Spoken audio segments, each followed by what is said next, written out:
안녕하십니까. 꿈마을 사랑방에 오심을 환영합니다. 내 삶의 의미는 무엇인가? 셀프 치유 안내서. 이 책은 대한민국을 대표하는 정신과 의사이시자 뇌과학자이신 이시영 박사님과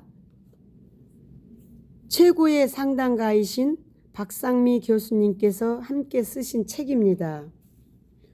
오늘은 이시영 박사님 편 의미치료의 창시자 빅터 프랭클의 이야기입니다. 희망의 허구. 어느 추운 날 같은 방 동료가 환한 웃음으로 일어났습니다. 어젯밤 꿈에서 산신령이 나타나 3월 31일 해방이 됩니다고 한 것입니다. 그날부터 그는 일도 열심히 하고 때로는 휘바람을 불며 하루를 보냈습니다. 3월이 되었습니다. 전쟁이 끝날 기미는 없고 이윽고 3월 29일 그는 갑자기 온몸에 발진 티부스가 번져 고열로 신음하더니 31일 밤 조용히 세상을 떠났습니다. 인간의 생명력이 얼마나 내면의 정신세계에 의존하고 있는가를 보여줍니다. 희망이 끝나는 날 깊은 절망의 골에 빠져 다시는 일어나지 못합니다. 이게 희망의 허구입니다. 수용소에는 크리스마스나 정초가 되면 특별한 일이 없는데도 많은 사람들이 죽어나갑니다. 그때쯤 전쟁이 끝난다는 소문에 은근히 희망을 걸고 기다립니다. 그러나 막상 희망의 그날이 와도 아무런 낌새도 없이 하루가 흘러갑니다. 기다림이 희망이 클수록 절망의 깊이도 큽니다. 이제 사람들은 어떤 희망도 믿을 수 없게 됩니다. 이제 인생에는 어떤 기대도 해선 안 된다. 인생에 사는 의미는 없다. 이렇게 정신적 지주가 무너지면서 희망 대신 절망의 늪으로 빠져듭니다. 어떤 이는 희망과 함께 자신을 버립니다. 아침이 되어도 일어나지 않고 그 무서운 카포가 와도 그냥 누워 있습니다. 이 사람에겐 더 이상 일어나야 할 이유도 의미도 없어진 것입니다. 그냥 죽음을 기다립니다. 이제 외적 희망의 위험이요 허구입니다. 아무 희망도 갖지 말아야 합니다. 생존을 위해 우리가 일상에서 듣는 희망의 의미와는 사뭇 다른 분위기입니다. 생명의 본성은 말할 것도 없이 사는 것입니다. 아무리 이성이 절망을 느껴도 가슴 깊은 곳에 잠긴 생명은 살아나가야 하는 의지를 부정하진 않습니다.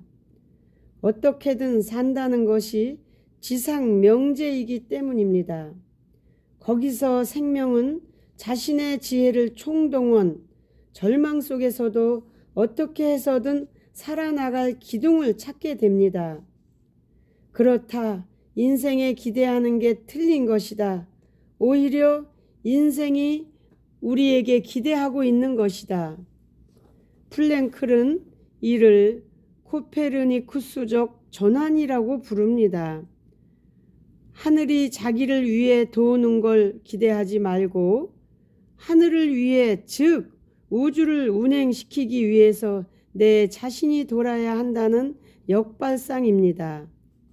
인생에 기대하지 않기 때문에 절망도 없습니다. 정신적 지주, 사는 희망의 터전은 불안정한 외적 조건에 의존하지 않는 대신 자기 내면의 확고한 기반을 구축해야 합니다. 외적 조건이 어떻게 되건 자기 내면의 정신세계는 확고부동해야 합니다. 인간의 본성, 항상성을 유지해야 합니다. 기다리고 있는 사람, 기다리고 있는 이 일의 책임을 자각한 인간은 절대로 생명을 포기하지 않는다. 어떤 곤란이나 역경에도 참고 견디어낼 수 있다. 그를 위해. 프랭클에겐 그 위대한 과제가 쓰는 일입니다. 의미치료 원고를 탈고 세상 사람에게 전해야 하는 일입니다.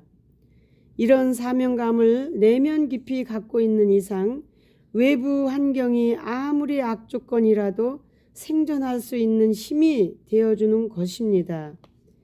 인생에 기대하는 걸 단념한 인간은 어떤 결과든 받아들일 각오가 되어 있습니다. 결과는 문제되지 않습니다. 자기 책임을 다하도록 전력을 다하는 일, 결과보다 행위 그 자체에 의식을 기울이게 됩니다. 프랭클은 계속해서 인생은 결과의 책임까지 인간에게 요구하지 않는다고 했습니다.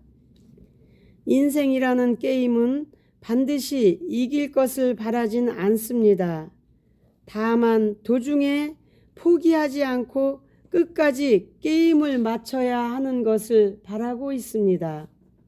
이기든 지든 그러면 어떠한 외적 절망 상황에도 내적 자유와 풍요 속에 정신을 놓을 수 있게 됩니다. 나를 필요로 하고 있다라는 지각을 불러일으켜야 합니다. 우리는 사회가 아니 전 우주가 나를 필요로 하고 있다는 감각이 살아있어야 합니다. 내가 무용지물이란 생각이 드는 순간 인간은 살아야 할 아무런 의미가 없어집니다. 내가 요즘 은퇴 세대를 향해 외치는 소리입니다. 나는 지하철을 돈 내고 탑니다. 그리고 경로석은 물론이고 의자 있는 쪽에 가지 않고 출입문 근처에 서서 갑니다. 난 지금도 현역으로 뛰고 있습니다. 난 아직 사회에 빚을 지고 살진 않습니다. 아직 사회가 나를 필요로 하고 있는 존재임을 확인하기 위해서입니다.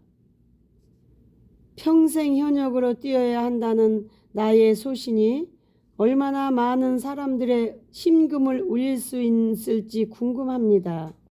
사명감이라 불러도 좋습니다. 이를 자각한 인간만큼 활력이 넘치는 사람은 없습니다. 사명감이 로고스의 에너지를 심신에 흘려보내기 때문입니다. 이런 심경을 확립시키기 위해선 그 나름의 풍부한 정신성이 요구됩니다. 종교적 소질, 섬세한 감성, 내성적 경향, 정신적 사물의 이해력 등이 내적 변형에는 필요하게 됩니다. 그런데 이런 사람들은 대체로 약하게 보입니다. 하지만 로고스의 에너지가 흘러 들어가면 어떤 근육남도 능가하는 활력과 지구력을 발휘, 수용소의 극한도 견뎌낼 수 있습니다. 진짜로 강한 사람은 섬세한 내면성을 반드시 갖고 있습니다. 이렇게 해서 섬세한 성질의 인간이 가끔 건장한 사람보다 주어진 상황을 수용하고 생활을 훨씬 잘한다는 패러독스가 이해됩니다. 문제는 불확실성에 희망을 건 게 화근이었습니다. 전쟁이 언제 끝날지는 누구도 모릅니다. 거기다 희망을 건 자체가 잘못된 것입니다. 우리는 어떤 역경에도 희망을 버리지 말라고 배웠습니다. 희망이 사람을 밀고 가는 힘이 될 수 있습니다. 단 불확실한 외적 상황에 희망을 걸어선 안 된다는 교훈을 수용소는 가르치고 있는 것입니다. 희망은 외부에 있는 게 아니고 내 속에 있습니다. 자신의 내적 정신세계에 희망이라는 불빛이 꺼지지 않도록 잘 지켜나가야 합니다.